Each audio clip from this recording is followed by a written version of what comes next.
Hello.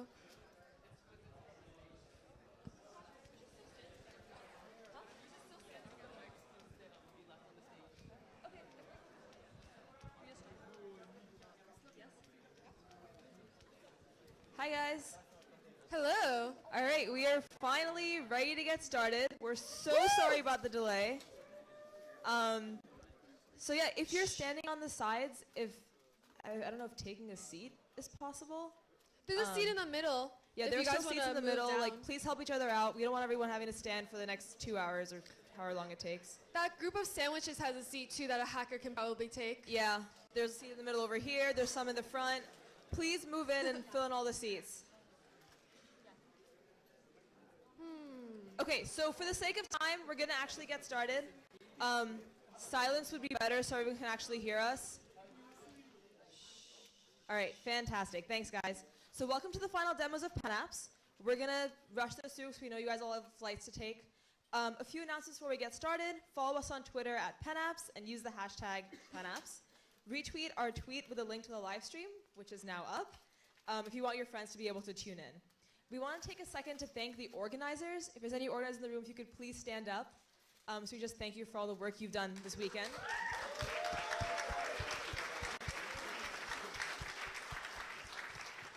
We had a lot of incredible mentors, organizers, and volunteers this weekend, so thank you all for your hard work. We also wanted to give a special shout out to Killian Feeney, Amy Reese, Joe Davis, Ira Winston, Shambrell Jones, Joe D'Amelio, Mark West, Kim Marker, Chris Vargas, Chris Rogers, Penn Engineering, and of course all the housekeeping and security staff. Thank you so much for your work this weekend.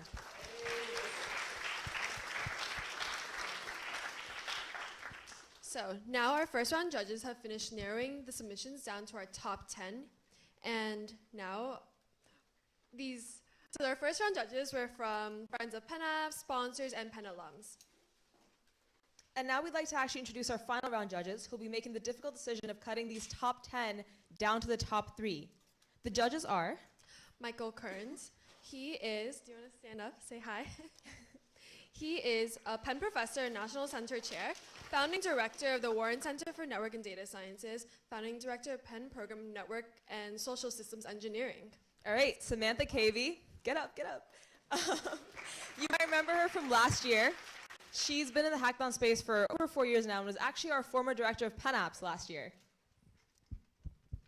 Okay, our next judge is Craig Frieden. Craig Frieden is a graduate of the University of Pennsylvania's Jerome Fisher Program in Management Technology, was a foreign currency options market maker on the Philadelphia Stock Exchange, a senior technology manager at SIG, and a principal in numerous startups.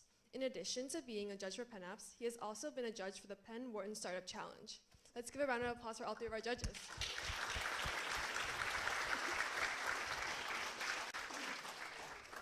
Alrighty, so hacks are judged on a few different criteria. The first one is originality, which is the hack just another generic app? Hopefully not. Or does it do something entirely novel or try a new approach to an old problem? The next criteria is technical difficulty. Is this hack technically interesting or difficult, or is it just a wrapper for an awesome API? Polish. Is the hack usable in its current state? Is the user experience smooth? Does everything appear to work, and is it well designed? Usefulness. Is the hack practical? Is this something that people would actually use? And does it fulfill a real live problem? Alrighty, so now we're going to get started with the final demos. We have the top 11 teams in the room. They'll each demo for 3 minutes and then do a brief Q&A with the judges. Now's a good time to tell your friends, check us out on YouTube so they can check out these cool hacks. So first up, we have hand motion control car. If you guys just want to come up and get started.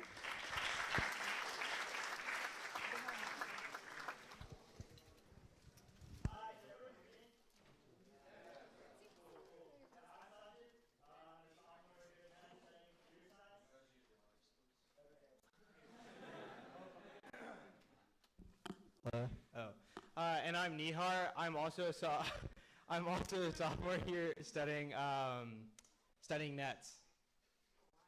Yeah, and so we're hand motion control car team. It's not the best name, so let's just, our car is named Becky, so we'll just call ourselves Becky from now on. Yeah, this is Becky. And essentially the idea behind Becky is that you guys all know like those RC kind of cars where you have like the RC transmitter and receiver, and you can like ride them around using like the joystick, which are pretty fun. But we thought it'd be kind of interesting to add like a different like dimension of like interactivity with the car, mainly like just hand gestures to control the car. So that includes things like essentially what we have is like you can indicate like you want to accelerate the car with this gesture, and then you can steer the car doing this. And so like this is Nihar, right? And he's gonna kind of demonstrate the features of the car. All right, so I'm going to pull my right hand back a little bit as if I'm on a motorcycle, and then,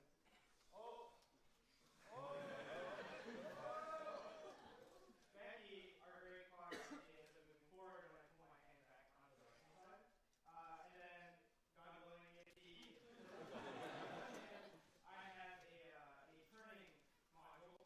So if I pull back and I turn right, we see that Becky is actually able to make full 360-degree turns. Yeah, I mean, so that's basically like how we. So we named our car Becky because has anyone seen the Finding Dory? Okay, so you guys like know about that like stupid bird that like can't really fly, but it tries really hard. So that's Becky.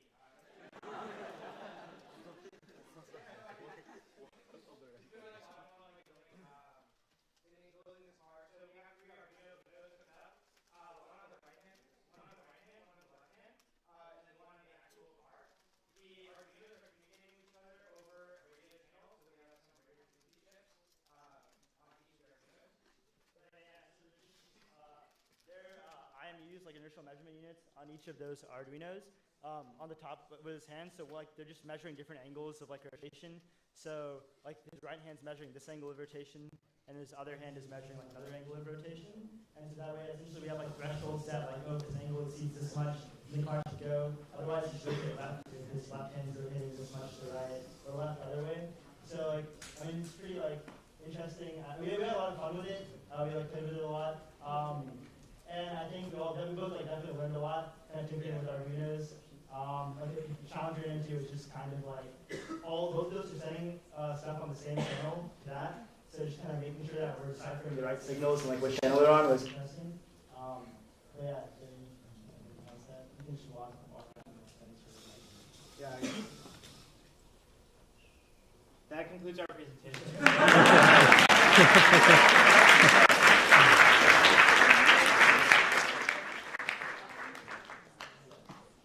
So I guess we'll take Q&A now. Tell us a little bit about the software part. Okay, sure. So we have 3 main files that we wrote. We have something like a file called gas. So basically, when I pull back on this, there's code running on this Arduino. Then we also have, what's it called, angle? Yeah, it's just Yeah, and then we have like the actual code that's running on the car. So when So when I pull back on my right hand, it's sending numbers over this radio channel back to. It's sending numbers over this radio channel, and so is this one.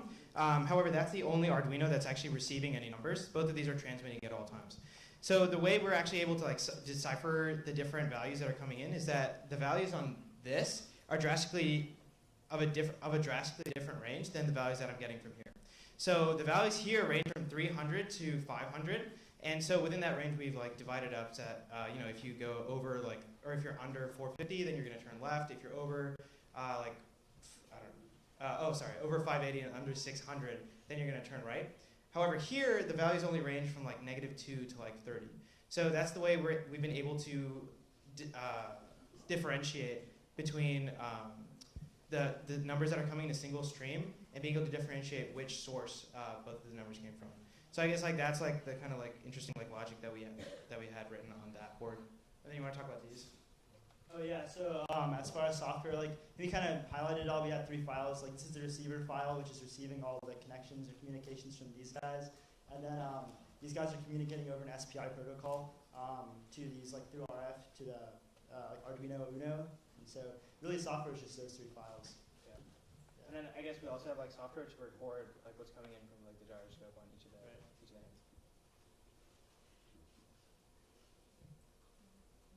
questions.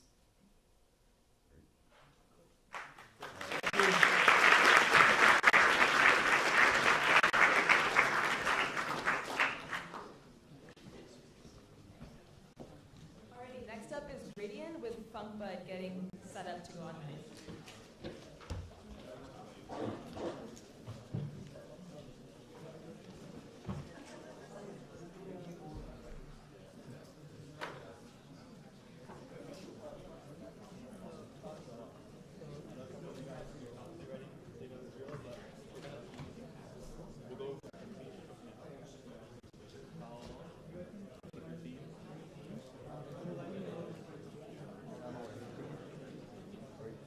Are you free? Maybe you can take that camera and use it for judges.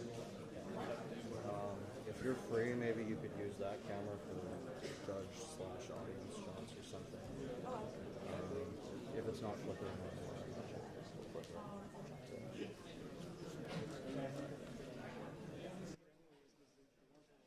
Is there? How do we bring up the thing to the?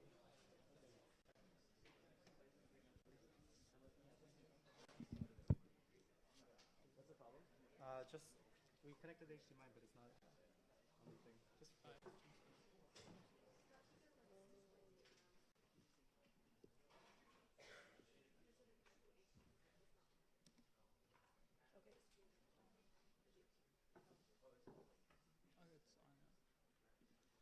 Oh, it's on.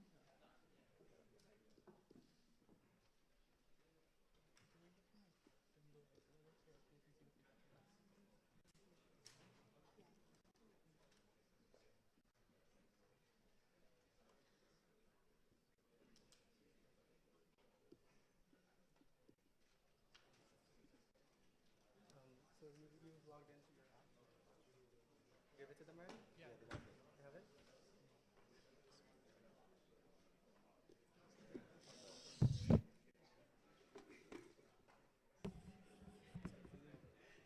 Yeah. Any big class could.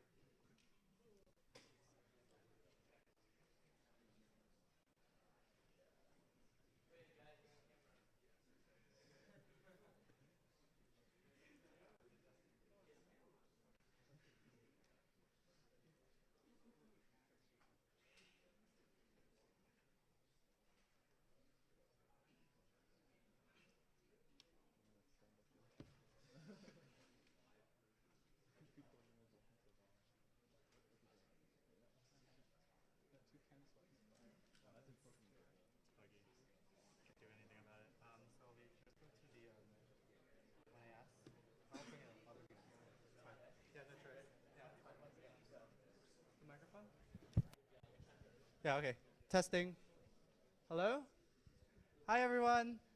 So our app is called Gradient, and it's a tool that allows you to communicate between the teacher and the student more clearly. We find that in classrooms, there's often a communication gap. Sometimes teachers or speakers are speaking too fast or speaking too slowly. Sometimes you'd like the PowerPoint on hand. Sometimes you'd like to have the transcript with you. And so the first product we offer is our mobile app. If you can show the Android simulator, this is what the judges have right now. Just log in real quick. The judges right now can choose between 3 different gradients, and if they can, you can choose between 1 or 2. And after choosing one, they can press start. And after they press start, they get 6 forms of feedback. And so the judges, if you want, you can give me feedback right now. And what you'll see on my side of the screen is I'm not sure if we can show it. Does this work? Is it there? Is forms of feedback. And then one of the judges, if you want, you can ask a question and it'll pop up at the very bottom. And so I'm being told here, good job so far, but speed up. I'm being told to speed up even more. If one of them can ask a question, that'd be really great too. Or not, but one of the things that people get asked a lot in the computer tech space is whether you like to do tabs or spaces. And so A is tabs, B is spaces, who cares about the rest? And I'm going to bring this, I'm going to say A is the right answer because I believe it's true. And what you see here is an automatic pop-up on everyone's screen. The judges have it too, A, B, C, D. A is the correct answer. We know this because we watch Silicon Valley. And they say tabs is the better way to go about it. So that's the mobile part. That's it for the mobile part. We also have a web app. And this is our web app if you would open to the, so he's gonna sign in real quick. And our web app is the second part of sharing resources. So this is our web app. He's gonna go to the presentation screen. And what you see here is the PowerPoint, and two, all of the things that we were saying, the timestamp and when we said it.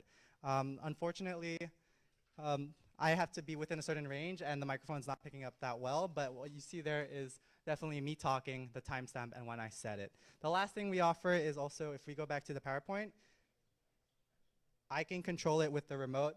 So just nothing fancy, I'm just pressing next and all that. So we really gave you all the tools that you need to either get feedback during a presentation, during a lecture, or etc. So yeah, oh, someone did ask a question. I'm not sure if we can show it real quick. And that's really all there is to Gradient. We want you to see education not just black and white, but also full of colors like gradients.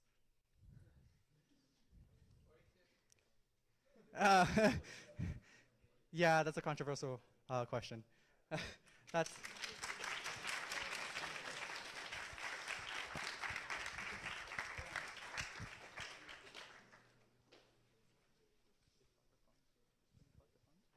You can take your phones. They're wondering if they could get their phones back. You really want your phone back? So one of the first things you learn when you start teaching is that there's always somebody who thinks you're going too fast, and there's always somebody who thinks you're going too slow. Right. So do you have any plans to summarize feedback for? Yeah, so everything here is stored on our database in Firebase, and we log each of those things with the student and also the type of feedback they gave. So we plan to, if we had more time, create data visualization in our web components or maybe in our native application, and hopefully the teacher can see or the speaker can get a metric of how they were speaking.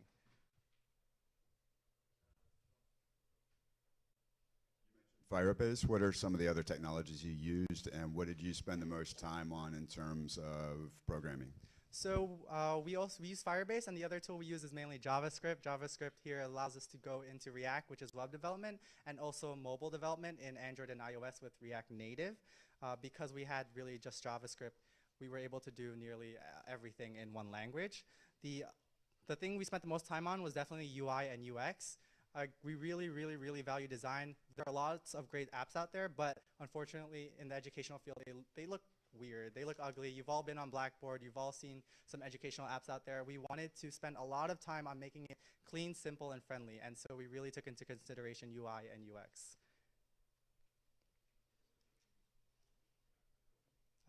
Thank you.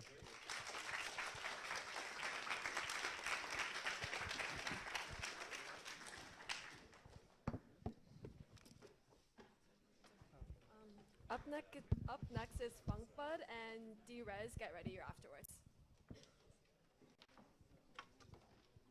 Good luck, guys. Yeah, great job.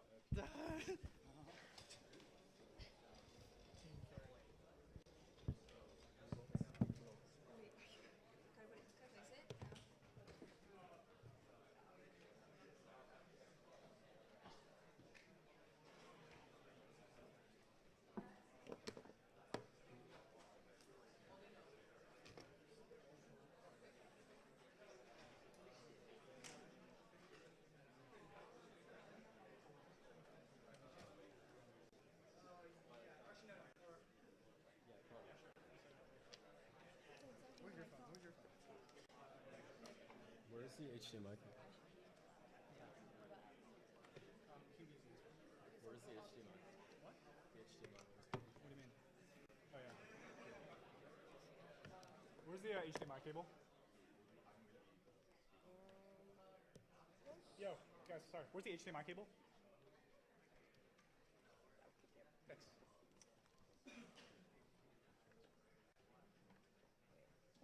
Are you guys going to need to show your phone screen at all during this? No, we don't. Yeah, it's Okay. It's not projecting though.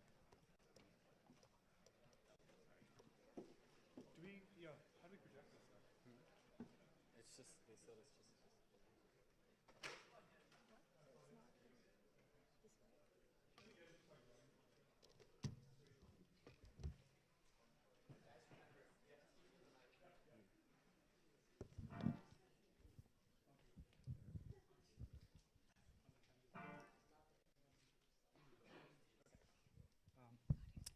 Yeah, sorry about the little delay. We have some extra hardware with us. So we're Funkbud, and what we're trying to do is make music retro, but also a little more modern at the same time. We think that, there's jukeboxes, of course, but sometimes looking backwards doesn't necessarily mean taking a step backwards. And we think that something that we miss out a lot on nowadays is sharing music as a group. People like to stream music privately. We kind of lost that jambox, jukebox experience where people sit around and enjoy music together. So we have a few things that we're going to show you that puts a kind of a modern spin on the jukebox. But before we get into the more technical details of that, I'd like to pass it on to Claire, who's going to explain what's going on here with respect to the aesthetic. So all these illustrations were done in Photoshop and Adobe Illustrator, and we really wanted to just capture the essence of that iconic retro aesthetic. And so most of what you'll see is very, very heavily referenced, so from the cassettes and the instruments that you'll see later. And this is very important in the kind of creating movement and motion and animation, which you'll also see. Each animation and motion was individually hand-drawn and also further animated through CSS. And so let's choose a song.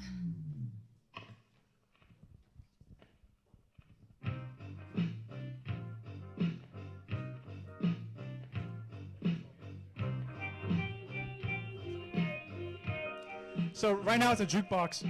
You can hear some additional sounds. That's from people who can play by overdubbing by simply accessing a URL on their phones. You don't have to push it right now. Yeah. So basically what we're doing is we're taking the jukebox format, giving you access to an interactive component where by just following a simple URL, anyone up to 4 people can override an instrument and begin controlling it. So you can hear the voice right now. I have a little auto control on my phone. I turn that off. You stop hearing the voice because I'm controlling it now. And it's done musically so that we're rendering it so it's harmonically very in sync with what's happening with respect to the track. And lots of stuff had to happen with respect to a sound engine that we had to create from scratch in JavaScript. But before getting into that, a little about the middleware.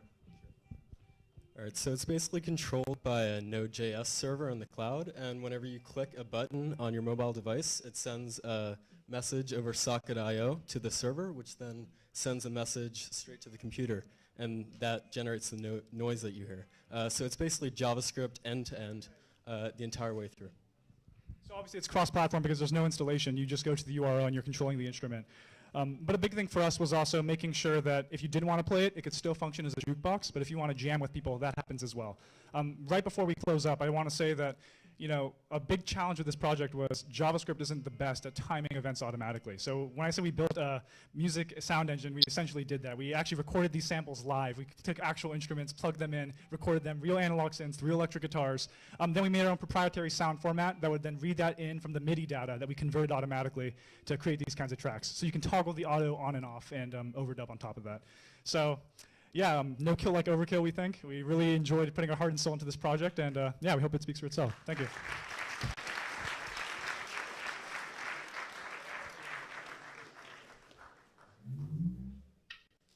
So questions? Yeah.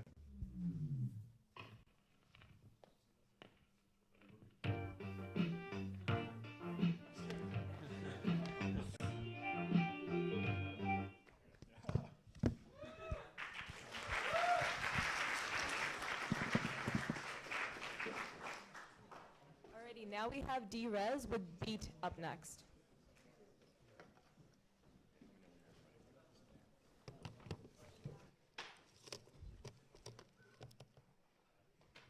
What's that HDMI?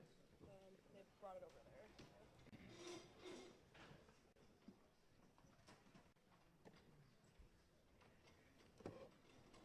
Is this the mic that, is this the handheld one? Yeah, should be.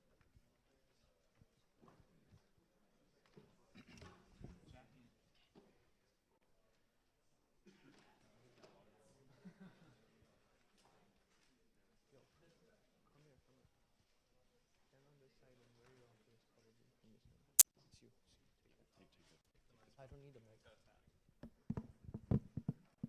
Hi everyone. So our hack is called D-Rez, and that's because our inspiration for our hack came from the retro movie Tron, in which basically racers race against each other in a video game format, and then eventually one would lose, getting D-Rezed or de-resolutioned. So about our hack. So what we've done is we've combined the thrill of a first-person view RC car with the potentials of a augmented reality. So what we can do is we can actually render a course for the RC car in augmented reality and then race through it as though you were racing through it in real life due to the first-person view aspect. So what we're going to do here is, if we can switch, yeah. So what we're going to do here is we are going to press start. And then how it works is first it needs to search for a few seconds for the surfaces to render it with our AR Core augmented reality platform. Once it's done that and we have the surfaces rendered, which is going to take a couple seconds, once we have them rendered, we can actually tap and then place the starting gate, which is where our car is going to go through at the start. So right now I have the floor mapped basically on this stage. So I'm going to basically create my race course now. So here's the start position, and I'm going to put the end position way at the back. And now I can basically place obstacles wherever I feel like to make it interesting. And so now basically I have to put the car down, and once I go through the start, it's going to basically start its time trial. Right, so there's a little bit of input lag with the projector between the phone and the projector, so bear with us. But basically how this works is we are sending a live video feed from the phone's camera to the computer, and then we actually render that with an Oculus in order to get that first-person view. So you can see that we just hit one of those obstacles there and giving us a penalty. And then we're going to finally go through the finish and complete the course. So that was just a very simple example.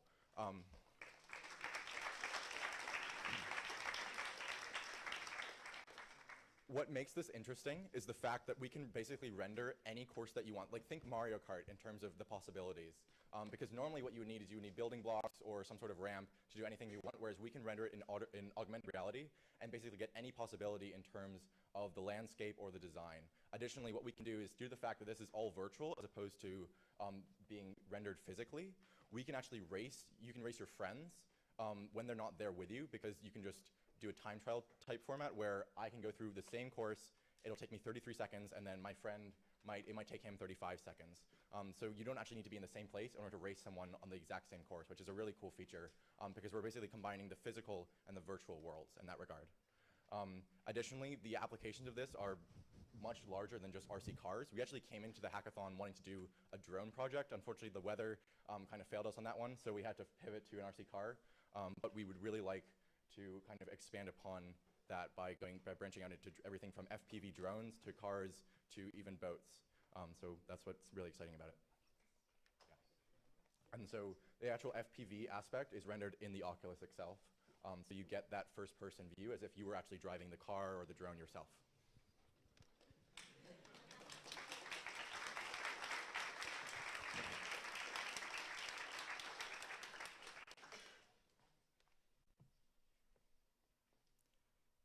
Can you just talk a little more about what you had to spend the most time on working on, and what the strengths of the AR Core toolkit were that you didn't have to worry about? Sure. So we actually had to spend most of our time sort of figuring out what technologies to use. So we actually started with using a Raspberry Pi with the PiCam. That didn't work out too well for us because rendering the sort of path on that was quite difficult. We moved to an Arduino, that didn't work. And then for the car itself, actually, we were sort of experimenting with 3D printing our own car. But given the nature of this project that we had, we wanted to more of showcase the potential for it and not waste a lot of time on building something that was less to the overall goal. And so about AR Core itself, we actually chose that after evaluating a few other options such as Vuforia. The advantage it gave us as compared to other sort of libraries was that it as you saw, it spatially mapped the floor. So, and as I sort of move the camera, it gets a better understanding. So even if I place the objects once, and then let's say while the car was moving, it sort of figured out a bit more about the terrain, it actually places them even better so that it's more real. Like, it's virtual, but it's real. And so that's really what AR Core did for us that made it really easy to do this. Thank you very much. Thank you.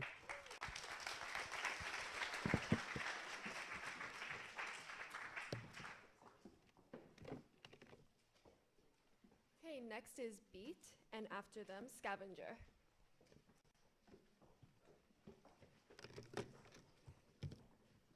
Hello, test.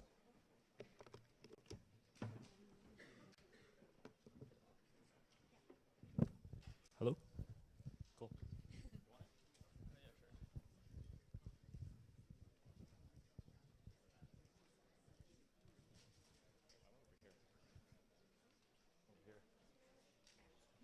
Can we just show the can we just show it here this way, please? Yeah. Yeah. This should just this should be fine.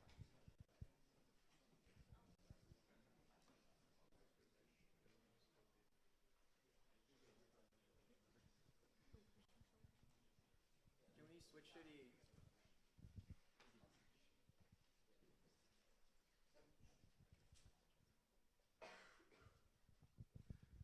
Alright, so who here's heard of Pitch Perfect or watched the show? So, do you guys know what a riff-off is? Or have any of you heard of rap battles?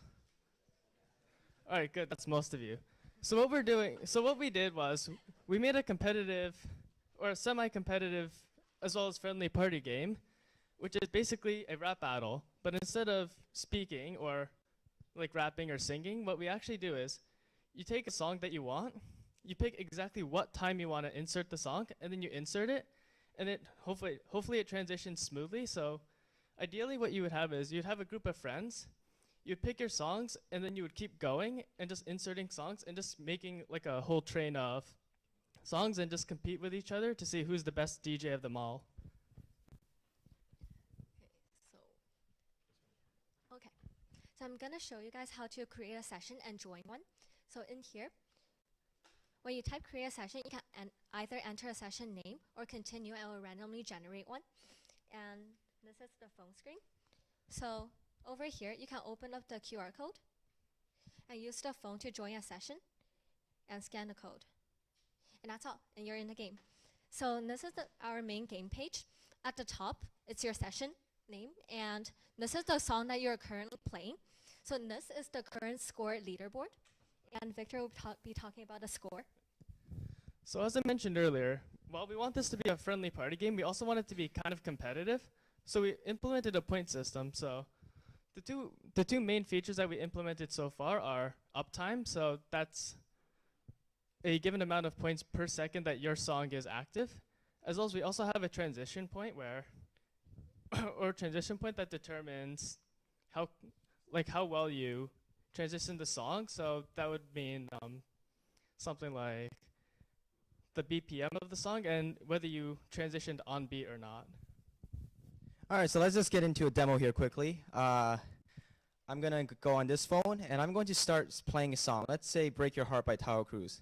You'll notice here we have exact lyric mappings to the exact second, beat, and bar. And I can click play and it immediately starts playing. And you'll notice it's test. And you'll notice it syncs perfectly across both devices that are connected. Now, for example, the other person can then come over and try to take over with a different song. And you'll notice that they gain different amounts of points depending on how well they synced up the new song and with the old song. Yeah, and we discourage people from just staying on one song because whoever is currently playing will continuously gain points. All right, guys, I'm just going to give a quick rundown of our tech stack. So the backend where we're getting this lyric data from is built with Node, Express, and Mongo. We're syncing the data across the phone with the Firebase instant, and our front end is running Ionic, so it's cross mobile compatibility. We're getting all this lyric data from Spotify for the beat and tempo data. We're using YouTube to actually stream the audio because Spotify won't actually let us do that. And as for the lyrics themselves, if some of you guys might remember that Spotify used to have this capability, it's gone now. So we actually have to go overseas. We're using China. We're using a company called Xiaomi to get our lyrics data. And all this is combined and scraped and saved into our MongoDB.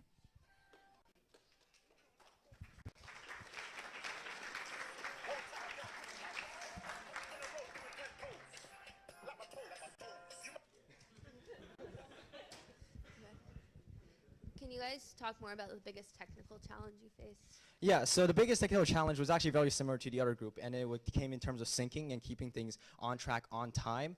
The way we kind of approached that was two ways. First of all, basically whenever you started a new track, it would keep a timestamp of exactly when it was supposed to start, and so this way the devices could sort of sync themselves without communicating between each other. And secondly, the other biggest challenge was that YouTube needs to buffer, right?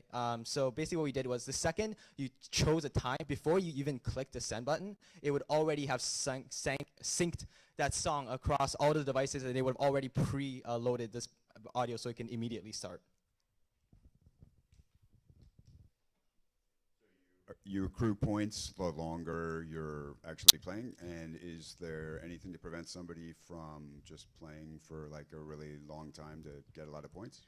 Well, that is kind of where the competitive spirit, right, comes in. The point of continuously slowing accruing points over time is so that other people will be more incentivized to kind of take the throne away from you and come in and take over.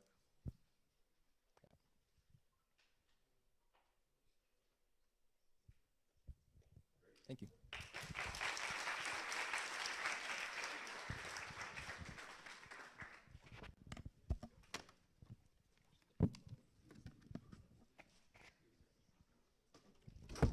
Sorry.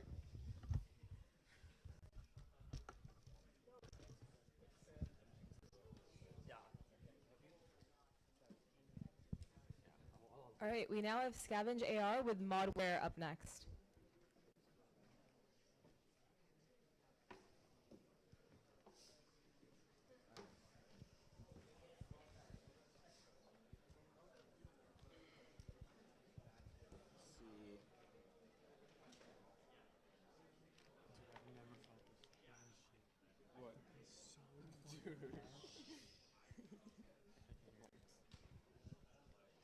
Is there up there?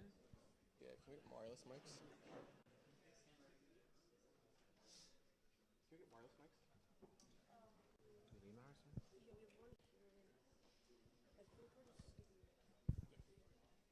Oh, yeah, okay. Is it, how come they're getting the audio source, the video source.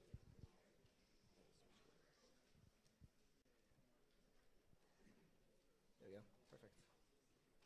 And where's the mic? Oh, it's right here. Sweet, sweet. All right, cool. Wait, is the camera angle good to capture the kind of like table? Oh, yeah, like that. Probably like right. Yeah, right here, right there. And you can just capture the screen over here. Sure. All right. Good? Yep. Hi, everyone. I'm Zach.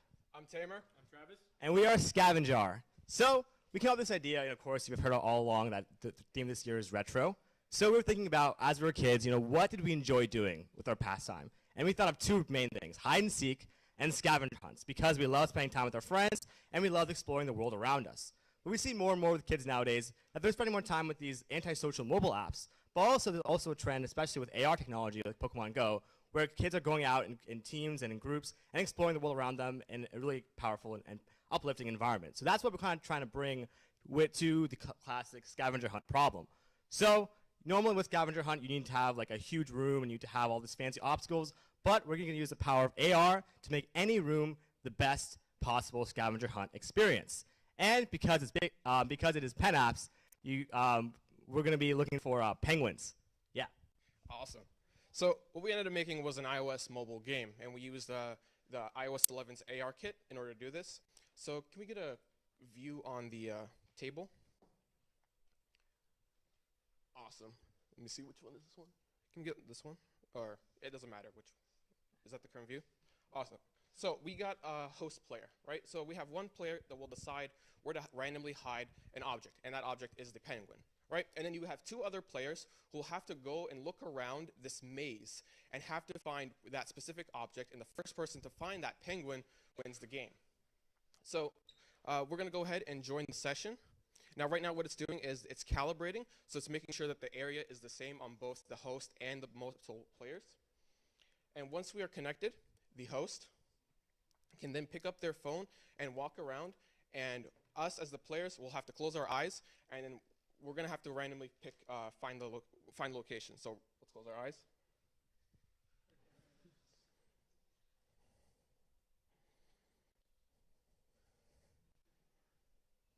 All right. We're good? So I just randomly, I picked a location for the penguin, so they have no clue where it is. So now it's their job to find it. All right. Let's see if we can do this without disconnecting the view. All right. So can we switch over to the QuickTime player on the phone? Oh. There we go. Yep, it's connected. No problem. Awesome. All right. So what you guys see here is the view of the player, right? So as Zach has done, as Travis has done, we placed a random penguin in this location, and now I and the other player have to go and find it. So we can go ahead and look around. Now, as you can see, there's a ton of cubes. You're like, what's with these cubes? Now, these are visual distractions. I can hold my own mic. These are visual distractions. And so basically, we put like thousands of these around the place, and you can tap on them, and you can make them go away. So kind of like you're digging for that penguin. And eventually, if you keep looking around, you might be able to spot it. Oh, right there. All right, I got you. So it's right there. So the first person to find, see, I can kind of look around, go under him a little bit, right there. So the first person to spot it can then just tap on it, and they win the game. And the person that didn't, they lost. So, like I said before, the real focus of this is this. Okay, thank you. You want to continue?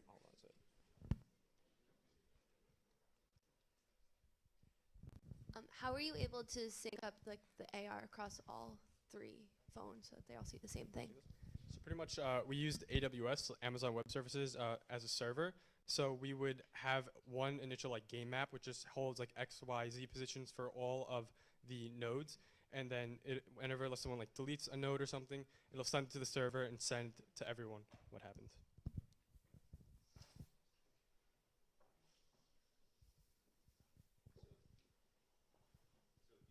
Objects, does it a shared state for all of the players?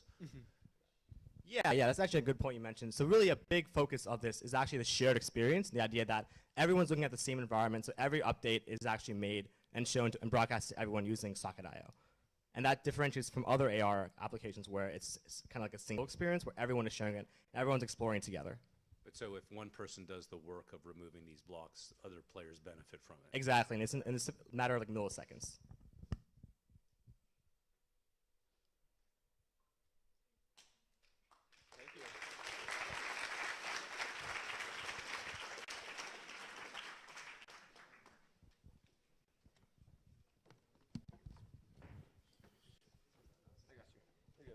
Next up is ModWare, and after that, Lockness.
Is front end running? Are you seeing things?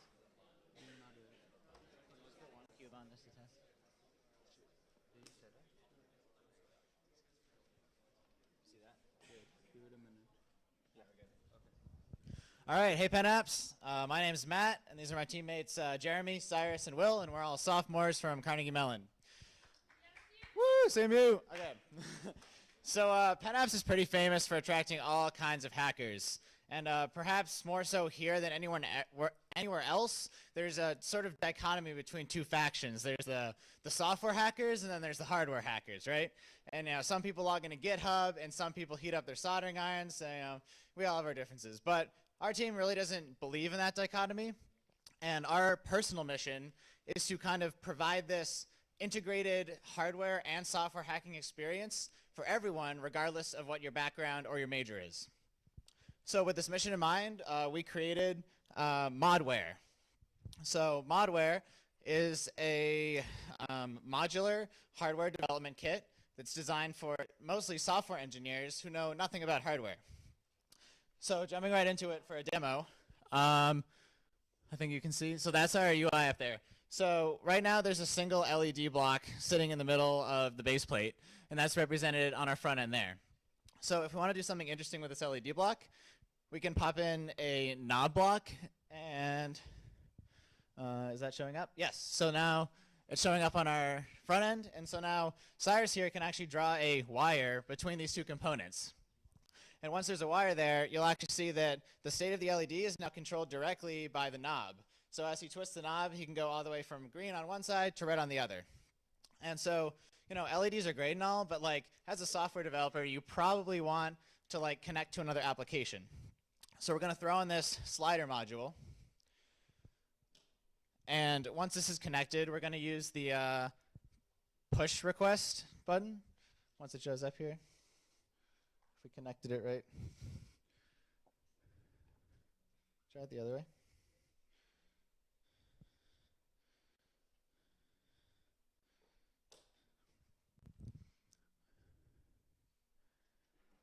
There we go. All right. Whew. Okay.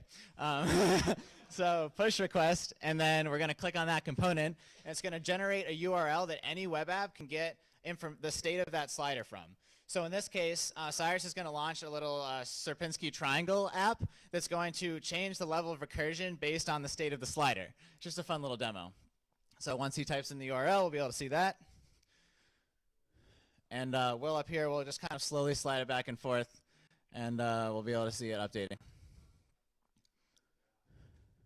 So there's the triangle, and if you slide all the way to the most simple side, if you can go back to the computer screen actually, you can see it's a very simple triangle, and then Will, can you slide to the other side? You can see it's getting more and more recursive as he goes. Yeah, there you go. So this kind of outlines the basic functionality of the system, but we had time to build 4 modules, but obviously you can expand immensely and build any kind of integrated hardware software system you want with this kind of magnetic setup.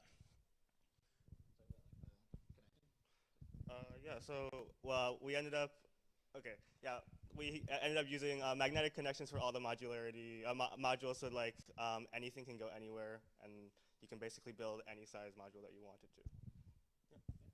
All right, questions? So what's actually inside the modules? Excellent question. So there's a lot. It's kind of complicated. So if I open up a module, I don't know if we can see this on this camera here in the front.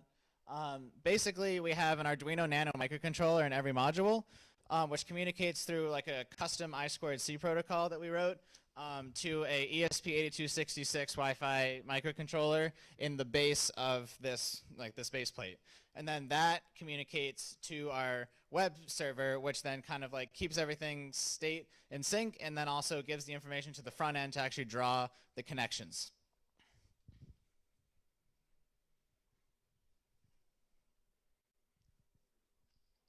What was the most difficult part? So it definitely depends on who you ask on our team. So personally, I kind of led the hardware charge. Magnets are a bitch because you think it'd be great that you just solder a wire to a magnet and you stick them together and you're like, oh, it's perfect. It will never come undone. Yeah, that's not how physics works. Turns out when you heat up a magnet, it loses its magnetism. So we learned some interesting physics in the past 36 hours. Also, never switch the polarity on a magnet when you try to connect them, because then they will never connect. Yeah. There were no software problems, right, guys?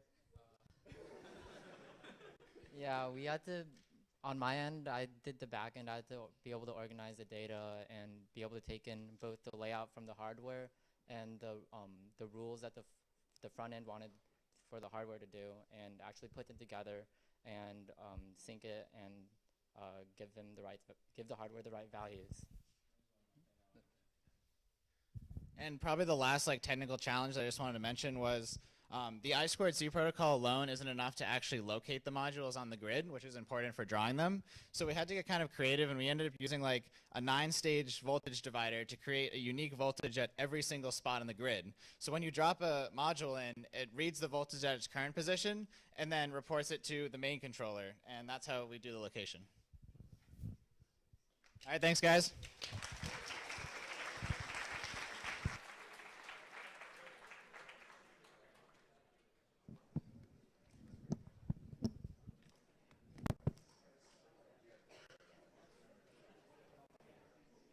All right, we now have Lockness with Cloud Chaser up next.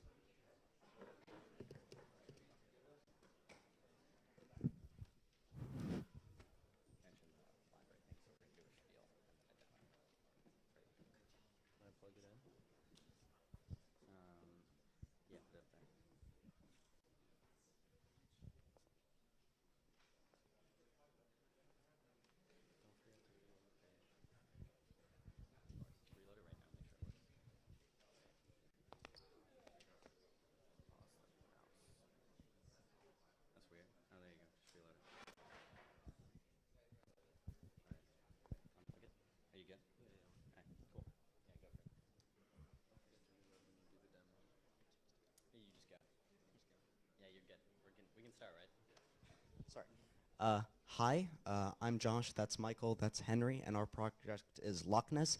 Now, Lockness is actually a library, so the demo will be a little tricky, but we're going to first give the spiel about how it works and what it is, and then we'll show some examples of using it. So Lockness is a solution that it's a library and API that you integrate into your website, and it gets rid of your bots. And that's like a bold statement to make, but it's something that we achieve on an interesting new level. So basically the way we do this is every time a user goes to a website associated with Lockness, on which Lockness is installed, we track their actions, how they interact with the page. So for each of those actions, we either increment or decrement a credibility score that we assign to each user. So that credibility score represents the likelihood that that user is actually human rather than a bot. So if, let's say I change my IP, that's a little suspicious, so we'll dock you a little bit. Alternatively, if you are moving your mouse around as a human and our Bayesian time series analysis algorithm says that you are human, we'll increment your score. And what this means is no more CAPTCHAs, first of all. Second of all, no more having to interact with a bot in order to tell if it's actually a bot. As soon as a bot sends a request to you, you can tell whether they're a bot, you can determine their credit, and you can make decisions based off of that.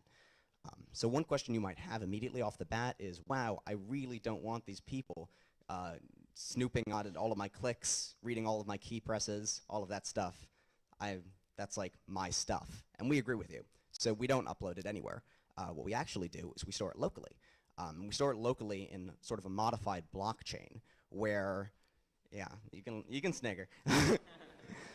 This is the solution that apparently works. So what we do is every time you visit one of the sites that's associated with Lockness, we mutate that block and we produce a new one, invalidating the previous block and preventing this from being forked. So the reason we use blockchain is it means that nobody can modify someone's credit, nobody can fork, so you can't gain a lot of credit and give it your cookie to a lot of people. And you also can really easily verify whether cookie is correct. So in addition to this, we also do fancy machine learning stuff. So let's give a demo first. We created some demo sites where we can look at how this We're works. going to show you 2 quick demos here. So as a reminder, Lockness is like a third-party library. Sites will just integrate it to get rid of all the bots and to show users CAPTCHAs when they need to with just like 1 or 2 lines of JavaScript. So this is an example of a demo site that's integrated it. So we're in an incognito window. So we're starting with no credibility score. And so this site is chosen to show us a CAPTCHA. And our CAPTCHA is similar to the Google "Are you a robot" CAPTCHA, where you just click on a button. Is this mic working? Yeah. It's similar to the Google "Are you a robot" button. where you just like click on it, because we're just looking at your mouse movements and we're performing, we're using a Bayesian machine learning algorithm to determine the probability that you're a bot. So for this one, if I'm going to go here, this is the CAPTCHA. And so we clicked it and it verified us as a CAPTCHA. And so this demo site is just going to like print out that social credibility score, and we'll show it recognizing you as a bot and as not a bot. So if you log in and have a successful login, it shows a score of 586. And then if you log in and you act like a bot, so that means you do, you know, a bot looks like this. You know, like its key movements are, I mean, its mouse movements are like really jerky. It will recognize that. It will recognize that, and then it'll dock your score. So, right here. Oops. Yeah. It did dock our score, and so it showed us the CAPTCHA, exactly. And then one more quick tiny demo. It'll be really, really fast. And while he's just queuing that up, to speak a little bit about our machine learning system, it's a Bayesian non-parametric model. It's unsupervised, and what we did is over the course of PennApps, we recorded all of our mouse and keyboard data and then compiled it into a training set and then like built distributions of the variables. And then whenever you accumulate enough mouse data, we send it to our server, and that server compiles the variables. And wait just 1 second. So this is an example of one of our bots trying to oh wait, never mind. Oh, there we go. Whatever. Okay, sorry. Yeah, this is just an example of whatever. Okay, yeah. It's resistant to bots. It's got 99.9% accuracy.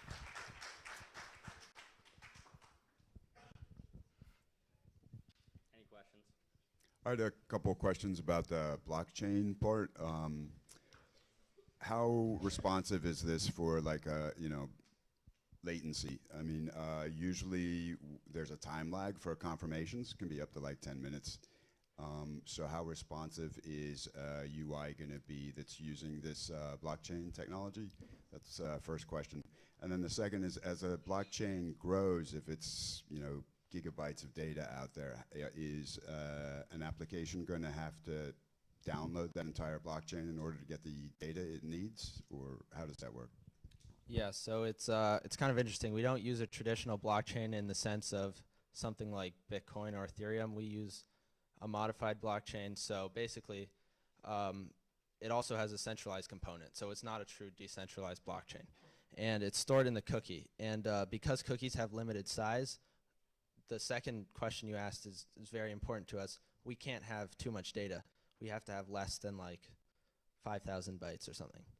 So the way we do that is, you know how in blockchain, like normal blockchain, the blocks grow using the hash of the previous block? We do that too, but we store the hash in a centralized server and say that's a valid hash. So then we can delete the old block because we have the hash and we know the hash is valid. So this means that our blocks are all constant size because they contain data and the hash of the previous block, which is SHA-256, so it's always 64 bytes. So that solves one of the problems.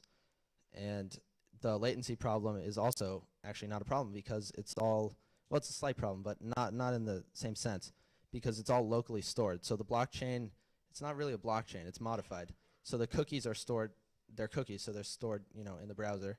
And the verification process calls our API, which is just a web request, so it takes normal web request times, and it doesn't have the, you know, it's not like lots of people have to verify your transaction because it's a custom, like each user has their own blockchain.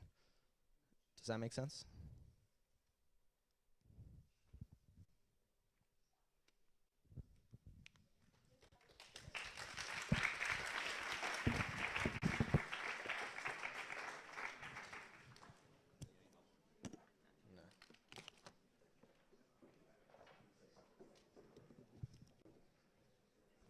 Next is Cloud Chaser, and after that, Running into the 90s.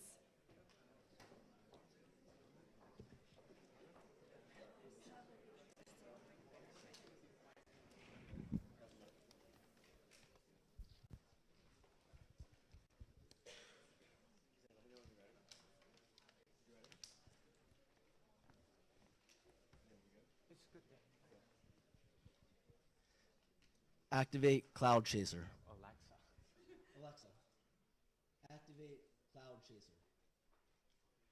Welcome Cloud Chaser. Go to Bottle. Tracking Bottle.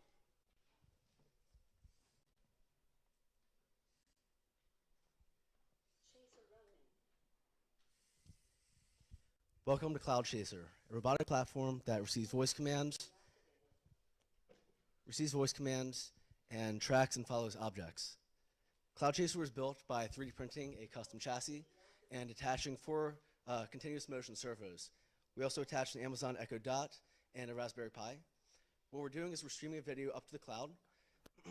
Up at the cloud, we're using a YOLO convolutional neural network algorithm to identify objects in the scene and identify bounding boxes around the objects. We're using the bounding boxes then to identify what object we're going to track and to determine how to track it. We're then making a decision as to what the robot does next, sending down the command, and the robot then receives the command and executes the next operation. So Cloud Chaser is really only an MVP of a broad service that we are thinking about building. It is enabling low computing power Internet of Things, for example, a Raspberry Pi, to offload its computing power to do some higher level vision technology, vision tasks, for example, computer vision, and so it can run higher level algorithms to achieve what we can say intelligence. Right, so the robot is really a means to an end here. The real, the platform is that so everything that is being done here is not on the Raspberry Pi. It is on the cloud, and the Raspberry Pi, all it's doing is receiving data like left, forward, right. So that means that any sort of microcontroller or other low power computing device that can move wheels and stream to Wi-Fi can run Cloud Chaser. So we want to get into a demo here? Demo? Okay. Yeah. Can I get the screen? Yep. So we can also switch targets mid-go Cloud Chaser. And we also have the live screen of the bounding boxes. So 1 second, let me mirror the Yeah. Okay. We have So can everybody see? Yeah, while he's setting that up, I'll talk about. So Cloud Chaser was the Chase, the robot. You can see where the name comes from.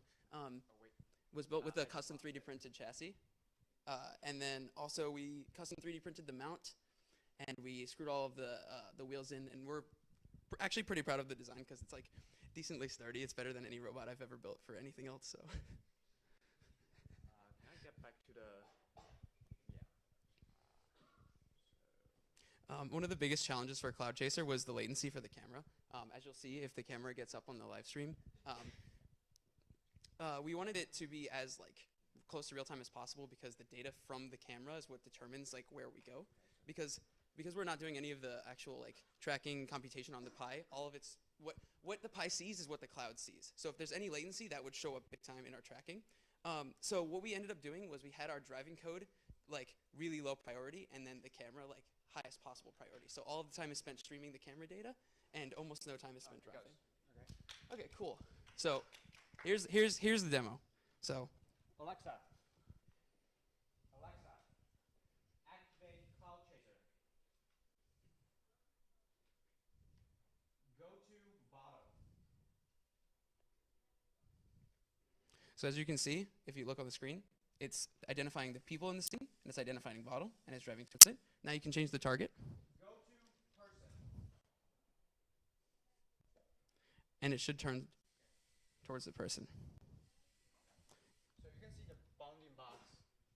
It's recognizing an object. Let's Yeah. switch to a laptop, maybe. Well, we don't have any more time, so we have to take questions now. Oh. Yeah. So. Yep.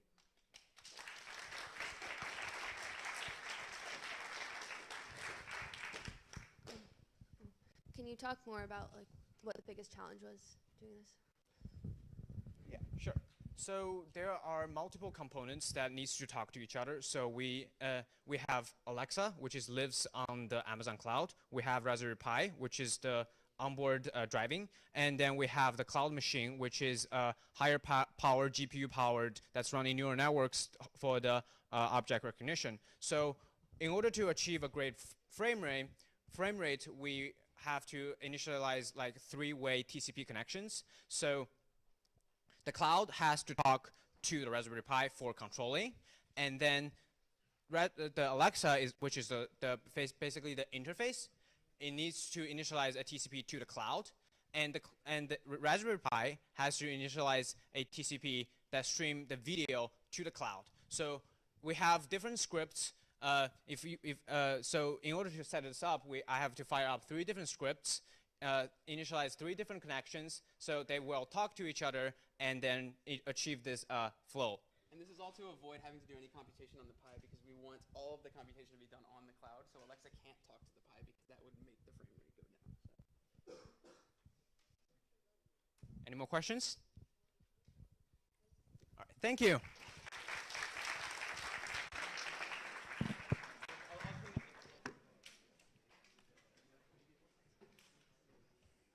We now have Running into the 90s with Zeppelin, our last team, next.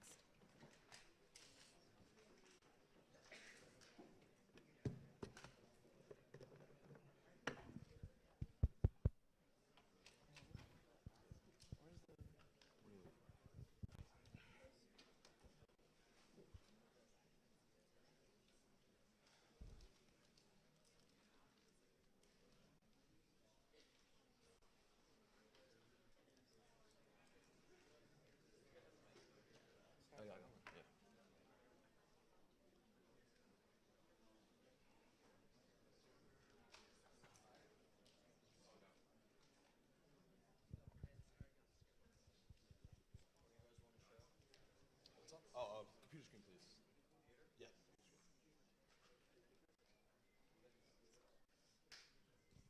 All right. Hi, everyone. This is Running into the 90s. Today we're presenting a game that has musical education kind of benefits. So I think a lot of you guys are familiar with games such as like Rock Band and Guitar Hero, where it's modeled around musical instruments. But I hear a lot from my friends that like it's sort of difficult to use if you have little to no musical background. So what we're introducing today is a game that focuses more on gameplay, but it inadvertently teaches you music. So if you look at the screen above for the computer, we have a picture of a keyboard, and right now we are using an Akai MPK Mini, which is a media interface for a keyboard. And on the screen we have 4 different chords. We have a G, B minor, A, and E minor. And each of these combinations have a different action. So the game that actually is in question is, we'll be launching it later. It's an automatic side scroller where you control a character. And instead of controlling with your standard like WASD, arrow keys, or mouse, the only input you can receive is through the keyboard itself. So when we pull that up, you'll see that when we input the actual physical commands within the MIDI controller, you'll see that it'll actually affect the character within the game.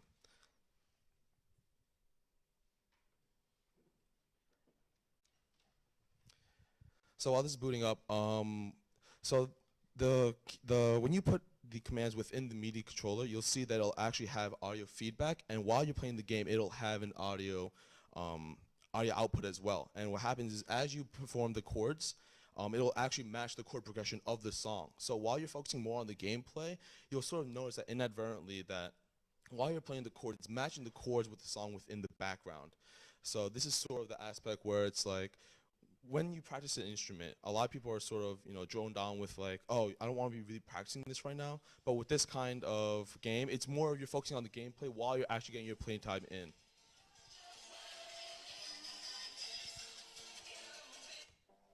All right, so if you see here, so if you look at the keyboard right now, the disco ball is our main character right now. So if you see that if I put in the G chord, it'll affect, do we have the MIDI control? No. Okay, so there we go. So each of these pads have synced up with these actual chords. So the way it works is when you press the actual button, you can hear the chord progression, and you can get through the obstacles as such.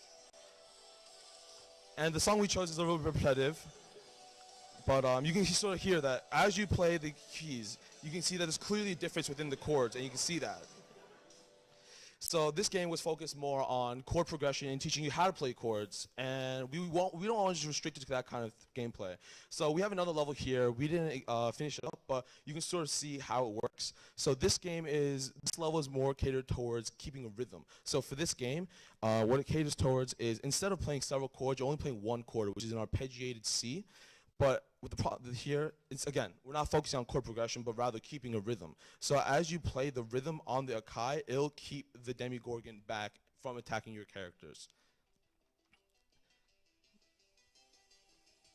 Right.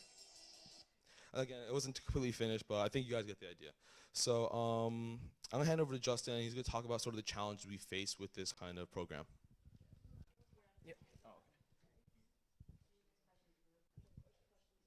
Do you want to tell us about the challenges you face? Yeah, awesome. So for many of us, this was the first time working with Unity. So we had to learn about the physics engine and everything. And we were also first time using C#.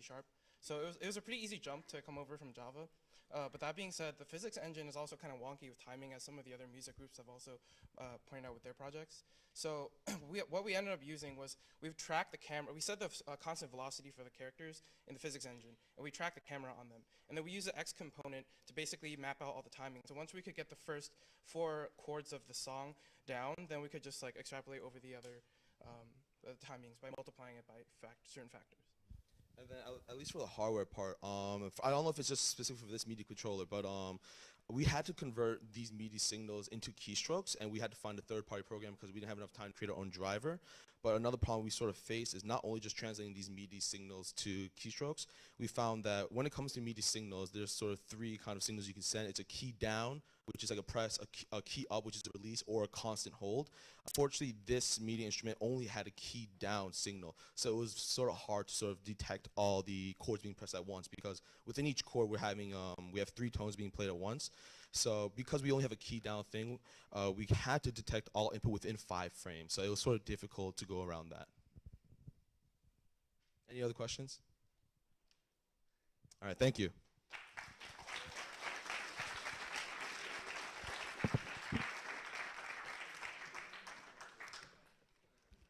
Okay, before we proceed to our final team, we'd love you all to take out your phones and get onto Slack. Be sure that you're logged into the account that you used to sign up for PennApps, and we're almost ready to hand the vote over to you.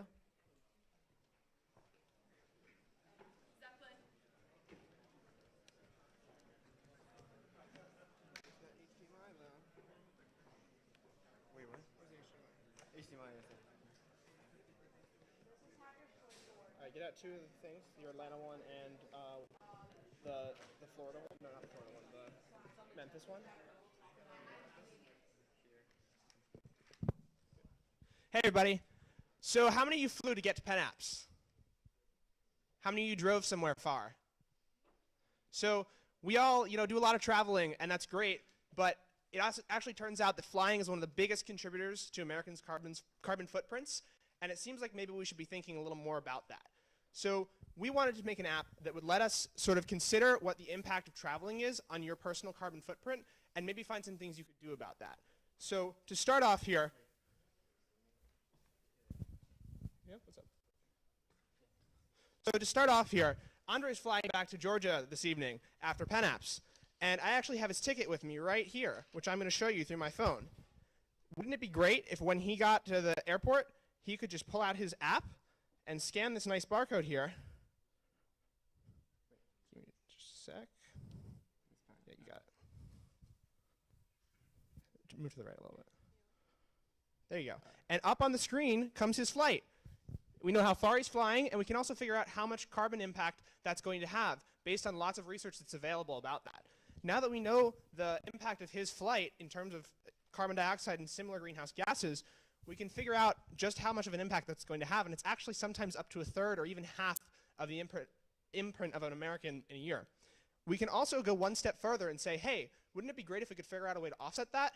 It turns out that there are lots of organizations that do what's called carbon offsetting, where they engage in programs that are very specifically targeted at taking carbon dioxide out of the environment, like preventing deforestation, planting trees, investing in sustainable alternatives to traditional energy, and things like that in a very regulated way, where they can really tell that if you give us more money to put into this program, we will take more carbon out of the atmosphere.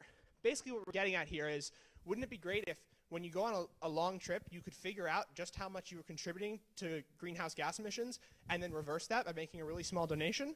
So here we've got the ability to make this $2 donation to offset this flight, which is actually a pretty liberal estimate for the cost of what this would require, and we're able to offset Andre's flight completely so you can travel guilt-free, taking care of the Earth. So in addition, we've made payments really simple by storing the credit card in the app so that every time you do this, you don't have to enter your credit card details manually. We also have looked at how we can do this for other forms of transportation, like the other probably one you're thinking of, car travel. So suppose I was going to go from, you type it in, suppose I was going to go from the University of Pennsylvania to Santa Fe. With our app, you can tell how much carbon impact that's going to have and just how little it's going to cost you to offset it, based on really reliable figures put out by third-party evaluators of organizations like Cool Earth, one of the ones that is featured in our app. So Andre can click right here to do the offset. And yeah, go ahead. And there you go. He's got his nice guilt-free trip to Santa Fe, totally carbon-free. And yeah, so it's just, and as you build up time, you can see how your flights start to accumulate on this map, and it can be a map of all the places you've traveled carbon-free. Thanks.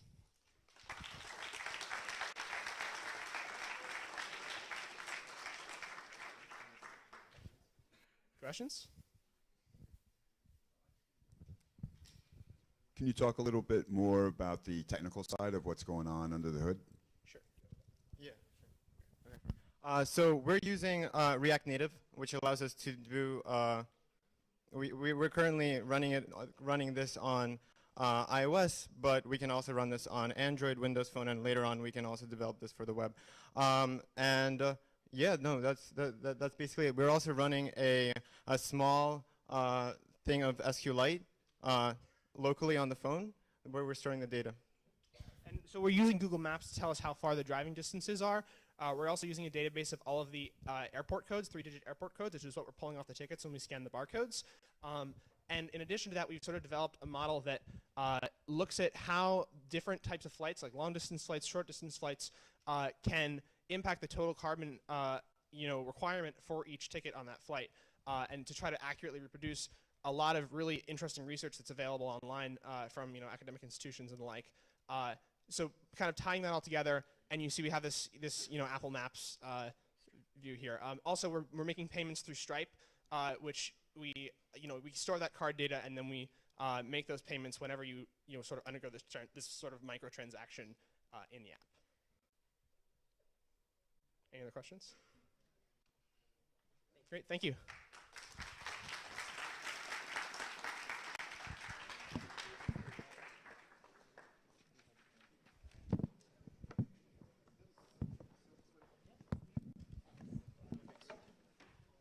Hello. Okay, let's give it up for our top 11 teams. All right, now it's your turn to decide the winner. So are you guys on Slack yet? Yes? Nods? Okay. Check out the general channel, and you should be able to vote for your top, your favorite projects. And if you need to supply an email address, please use the account that you registered with PennApps for. The survey will open for 3 minutes, so start voting. Sonia? She's, patience. She's about to drop it.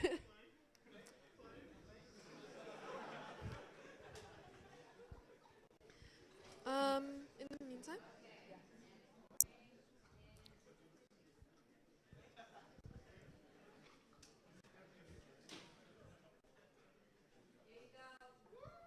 Thanks up. All right, so while you guys are doing that, we're going to move on just for the sake of time. We're now going to announce all the sponsored prize winners. We ask that you please hold your applause until the end, and if you have won a prize, please don't come to the stage right now. We will have time after the closing ceremony ends for you to come and talk to us about prize details. Okay, so the first prize we're going to talk about. The 3 teams with the most promising idea presented by the 1517 Fund. Each team wins $1,000 grants each, and the winners are, I'm going to say this wrong for sure, Arxane, Firetree, and Toaster Secure. Please hold applause until the end, guys. Okay. Yeah, go ahead. Okay, the team with the best use of Lutron's API that wins a Lutron Cassetta wireless smart lightning plug-in lamp dimmer kit is ModWare. The team with the best use of cloud hosting presented by Linode. They win a UE Roll 2 Reef wireless portable Bluetooth speaker. It's Cloud Chaser. And the team with the best financial hack presented by Capital One that wins a $300 Amazon gift card per team member Cribble. All right, so we can do a quick round of applause for all the winners. Okay. All right, moving on to the side event prizes that we've had throughout the weekend. First one up is the 5K that a lot of you guys ran yesterday. Very impressive. The prize winners will receive the Logitech surround sound systems. The first place winner for the men's side is Jake Cronin, and the first one on the women's side is Isabel Wren. So for the Smash tournament, also receiving Logitech surround system, the winner was Kevin McNeil. For the paper airplane contest, everyone actually won because I don't think there were any clear winners from that contest. So great job to all of you. And for the chess tournament, also winning a Logitech surround system, David Jin. All right, so if you guys are here, you can do a round of applause for that too. Yeah. Okay. And now we'd like to invite MLH up to announce their prize winners. Oh, okay. Okay. Cool. All right. So MLH prizes: best use of Amazon Web Services with a prize of $250 Amazon Web Services credit, Scribbler. Best domain name presented by domain.com. Prizes are Raspberry Pi and Pi Hut Essential Kit. Winner Music in Motion. Best IoT hack using a Qualcomm device. Prize Qualcomm Dragon Board 410C. Winner Dem Wright Brothers. All right. Again, if you want these prizes, come talk to one of the organizers afterwards, and we'll talk to you about getting in touch with MLH. We're now going to actually announce the PennApps prize winners. So the best user experience hack. This prize was given to the hack displaying the best user interface and/or user experience, and teams win either a mechanical keyboard or a tablet. Sorry? Oh, sorry. Okay, it's a drawing tablet. My bad. And the winning team is Beat. Best entertainment hack, given to the hack that displays the best entertainment experience relating to movies, video games, music, with a prize of wireless Bluetooth headphones, FunkBud. Best humor hack, hacks that give us the funnies. Prize is retro bomber jacket, meme girls. They gave a lot of apparently very judgmental appearance marks. Very exciting. The best retro-themed hack, this is for hacks where the main theme is retro-related. The prizes are Spectacles by Snapchat, and the winning team is FunkBud. Best hardware hack, hacks that are focused on hardware. The winning team is ModWare, receiving a Fire HD8 tablet with Alexa. The best blockchain hack, where the main focus is on blockchain. Prize contents are 1-year subscription of an Ethereum cloud miner. The winning team is, again, the one that I couldn't pronounce earlier, XVII. If someone knows how to pronounce it, let me know. The best education hack, with a prize of Seagate 2 terabyte hard drive and a portable charger. The winner is Beat. The best VR AR hack, winners will receive a Samsung Gear 360 Real 360-degree 4K VR camera, the 2017 edition, and the winning team is Drez. The best health and social civic hack, the prize is a Fitbit Charge 2, and the winners are Scavenger. Okay. So we actually had some new hacker shoutouts as well. There were some teams that we thought made some really cool hacks this weekend, even if they weren't up on stage here for the top 10. So some of the ones we wanted to give a shout out to, Jerry did something about district remapping, which was a very cool visualization. We had Laserbit that was actually able to make copies of keys through just a mobile app. It was really great to see what you guys all came up with this weekend, and the top 10 are just a small representation of that. And so for the Hacker's Choice Award, do we have that yet? Yes. All right. Y'all won a lot of stuff. It's ModWare.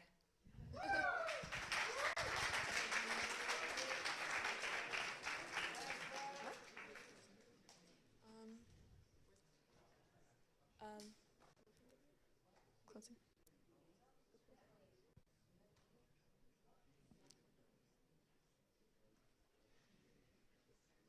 Yes, no? Do we? Okay. All right.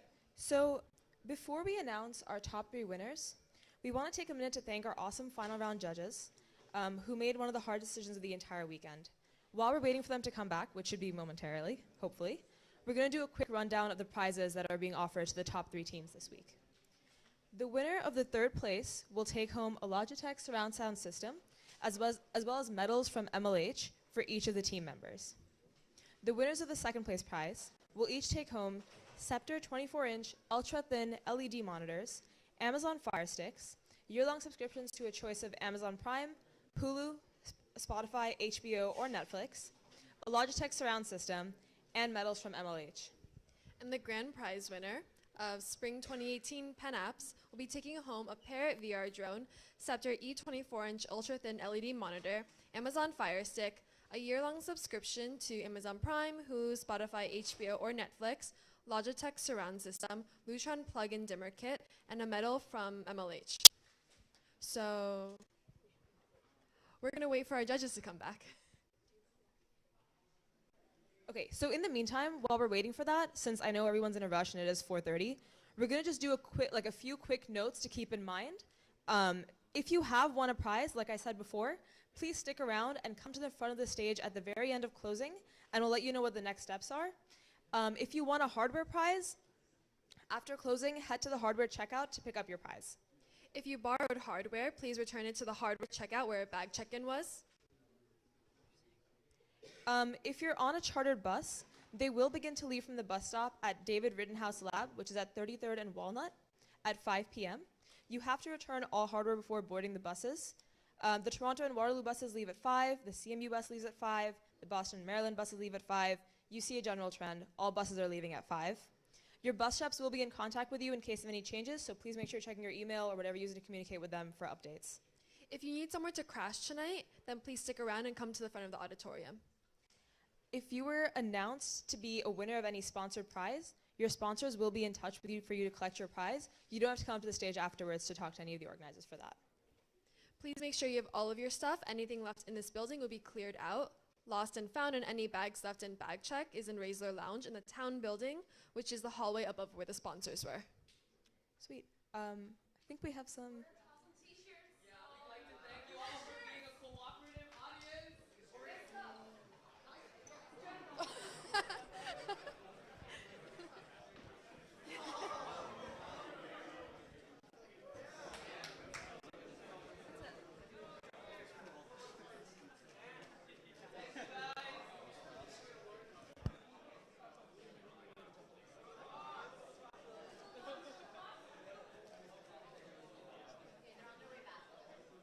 Okay. Sit tight. The judges are on their way back.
have your contact information, I think?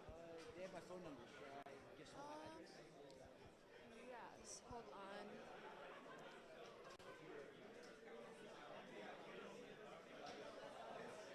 I'm all good. Okay. What up? He was asking. Our judges are back. Hold on tight. The judges are back. Woo. We have All right, hey guys, how's it going? So we've had some deliberation from our top 3 judges. We had a lot of great hacks today, but we had to narrow it down to 3, and so our top 10 judges will go narrow it down for you guys. All right, yeah. So we're going to say third place goes to Scavenge AR.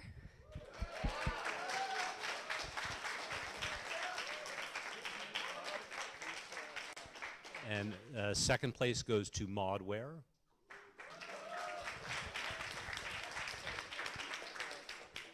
And congratulations to the first place winner, Cloud Chaser.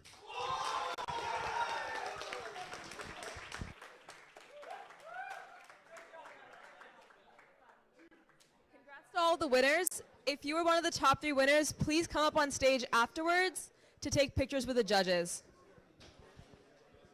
And with that, again, buses leave at 5. Guys, just one more minute and I promise I will let you go. With that, buses leave at 5. So please make sure if you're trying to get on a bus that you're there by 5. And that's all we have for you. Thank you so much for coming to PennApps Retro. Have a safe trip home and we hope to see you again in the fall.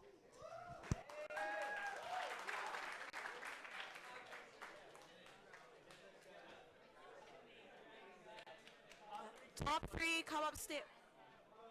Top 3. If you're in the top 3, come on stage for a picture with the judges.